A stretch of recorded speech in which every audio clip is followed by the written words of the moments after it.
Asia Siowo! Witajcie! Dziś pokażę Wam, jak zrobić pisankę ze sznurka techniką decoupage. Szczegółową listę wszystkich potrzebnych przedmiotów znajdziecie w opisie tego filmu.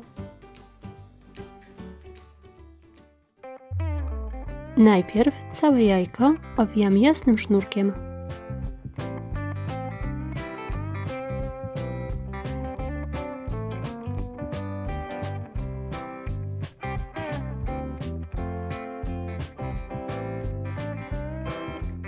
Z serwetki wycinam potrzebny fragment.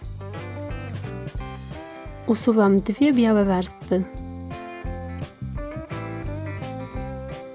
Delikatnie moczę brzegi serwetki i usuwam jej nadmiar.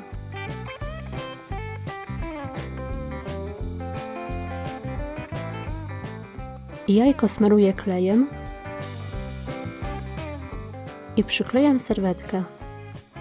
Górę serwetki również pokrywam klejem.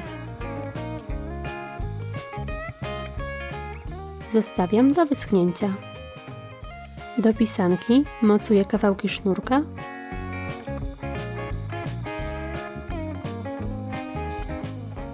oraz cyrkonię.